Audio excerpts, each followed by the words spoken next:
arrivé tout à l'heure.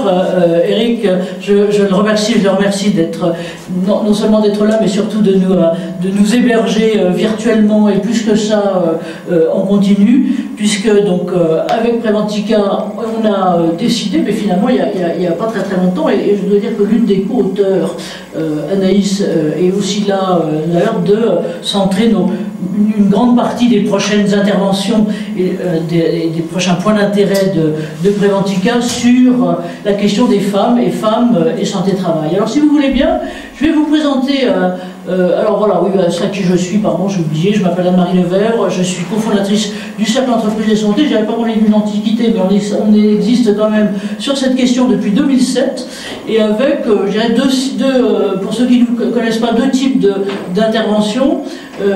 D'une part, tous les mois, pour nos membres, nos adhérents et plus largement une fonction club interne. Donc on est en petit comité et là on réfléchit vraiment sur ce qu'est la prospective de la relation au travail au spectre de la santé. Et puis on a toutes ces actions qu'on a appelées rayonnement réseau avec nos partenaires et principalement avec Preventica. Donc voilà, et je vous présente, si vous voulez bien, nos intervenants qui doivent s'afficher à l'écran.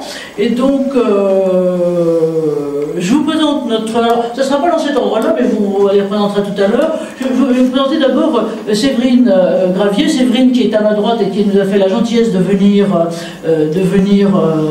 aujourd'hui jusqu'à nous. Ce sera plus sympa parce qu'on pourra dialoguer aussi toutes les deux. Et Séverine est directeur général d'ISEIS. ISEIS est une structure dont la finalité même est précisément de s'occuper de la protection de la santé, de la sécurité sur les chantiers, essentiellement des chantiers de BTP, elle nous l'expliquera tout à l'heure. Je dirais qu'elle est là un petit peu à trois titres, donc je dirais que chacune, alors pardon d'y voir un sexisme, messieurs, mais on donnerait quand même la parole en tant que grand témoin à nos grandes actrices qui sont aussi des décideuses et aussi des pilotes, donc c'est aussi à titre perso, mais aussi je dirais qu'à la fois au titre des équipes que vous cornaquez, donc des équipes d'ISEIS qui interviennent donc auprès d'un certain nombre de clients et d'un certain nombre de vos partenaires, mais aussi pour les partenaires. Donc je dirais qu'il y a toute légitimité à ce que vous soyez là. Merci Séverine, donc parole à vous tout à l'heure.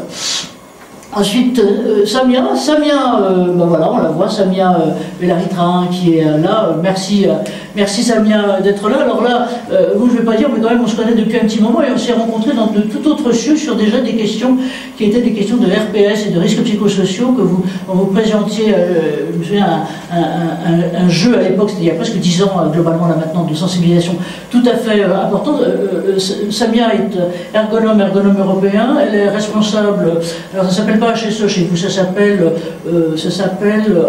emploi, qualité de vie au travail, santé et en même temps la mission emploi et handicap. Et donc ça c'est aussi une entrée qui est importante de ce côté-là. Alors le premier de nos otages masculins, là c'est Sébastien, maître Sébastien Millet. Donc lui il est avocat, spécialiste de questions à la fois de droit du travail, de droit social, de protection sociale et aussi de questions d'enjeux d'égalité femmes-hommes, puisque c'est aussi une des questions qui est au cœur de nos questions là maintenant. Merci Sébastien à vous d'être là.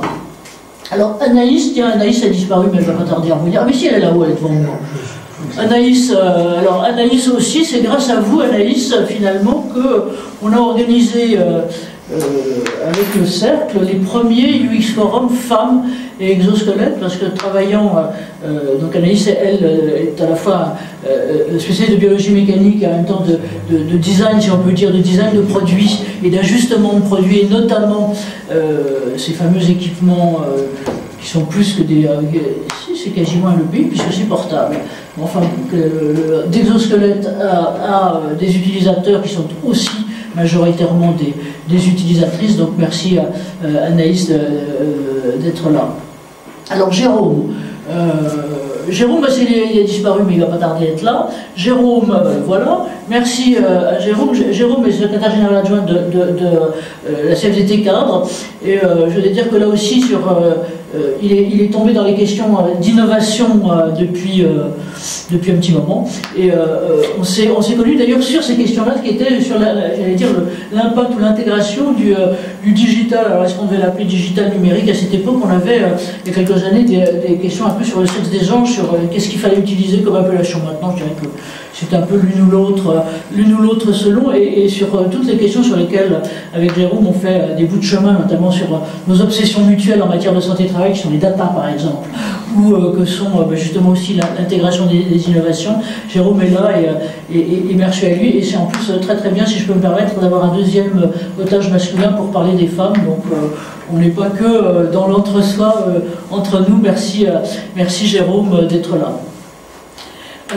Juliette, alors Juliette, on va dire la grande Juliette, Juliette est la fondatrice et la présidente de, alors elle doit être un peu sur les rotules parce que la semaine dernière était, j'allais dire, la grande semaine du succès de Femtech et de Femtech France. Elle nous en dira deux mots tout à l'heure. Femtech France, je crois que ça existe depuis 2 ans là maintenant, et donc c'est centré principalement justement sur les questions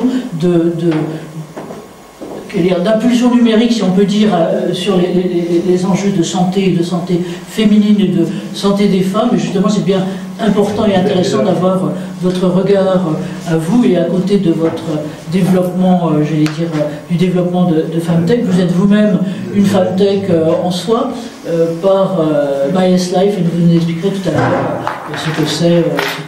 Voilà. Donc voilà pour notre panel. Et juste 2 mots, donc, ce que je vous disais tout à l'heure sur le cercle entreprise et santé. Je dirais que notre vocation à nous est d'éclairer l'avenir d'un certain côté avec, sur la base UX, c'est-à-dire la base d'expérience utilisateur. On n'est pas une énième association, enfin ils ont tout à fait raison d'être là, celui d'agir, mais on est une association d'entreprises pour, j'allais dire, la promotion de la santé au travail, la promotion de l'innovation à la santé au travail, toujours vue par la UX, c'est-à-dire en fait les utilisateurs et pas seulement les experts. Et donc par là, je dirais que on organise, donc, et souvent avec Préventica, merci à Préventica, des échanges et des tables rondes sur globalement toutes ces questions. Alors, encore une fois, petit historique sur les femmes, je dirais, qui sont vraiment alors, si c'est pas un thème nouveau, hein, ça c'est clair que les enjeux et les besoins des femmes au travail, c'est pas un thème nouveau, mais je dirais que on était un peu, pardon de dire nous, mais c'est quand même ça, un peu sous un double plafond de verre. À la fois le plafond de verre de la santé au travail qui, pendant un certain nombre d'années, et encore récemment, je veux dire que sans doute l'épidémie Covid a permis de complètement renverser les choses, était un peu sous le boisseau et n'intéressait pas fortement les COMEX, ni même d'autres. Et donc là, effectivement, les choses ont changé. Je dois dire que la santé spécifique des femmes, aussi, c'est l'une des raisons pour lesquelles on souhaite le mettre en lumière là maintenant. Et donc on a commencé, poussé par Anaïs, je dois dire, puisque ça s'est fait d'ailleurs autour d'un déjeuner à Préventica il y a un peu plus d'1 an, et je crois, Samia, vous étiez là aussi, c'était de se dire, mais c'est bien de regarder les impacts et les modalités d'intégration des exosquelettes, mais est-ce que finalement, il n'y a pas des questions qui se posent plus spécifiquement pour l'intégration par les femmes, pour les femmes et autres. Et alors, on se souvient d'un certain nombre, pardon, mais on parle de success story, mais c'est aussi parfois pas mal de parler d'échecs ou en tout cas de retard. Et on s'était rendu compte avec une expérience qui d'ailleurs n'était pas en France, que les exosquelettes c'était absolument génial, mais simplement c'était pour certains pas du tout adapté dans la configuration à la morphologie des femmes qui allaient l'utiliser, et donc les choses avaient été fort difficiles. Donc voilà, donc on a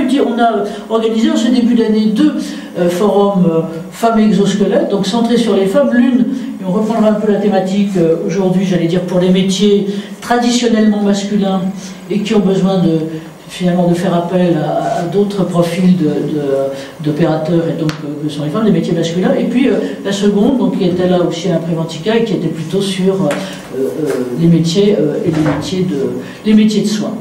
Voilà en gros pour ce qui est des choses. Revoilà nos intervenants, donc à qui on va passer progressivement la parole. Alors si vous voulez bien encore les règles du jeu, hein, c'est toujours pardon, un peu les mêmes, c'est de l'ordre, je serais désagréable comme je sais l'être, excusez-moi, mais ça serait de l'ordre de 7-8 minutes chacun et puis un petit peu de dialogue et ensuite on enchaînera pour, j'allais dire, se donner environ 20 minutes de un quart d'heure à la fin pour pouvoir échanger, rebondir les uns sur les autres, si on peut dire, et développer un certain nombre, globalement un certain nombre de points. Alors, ça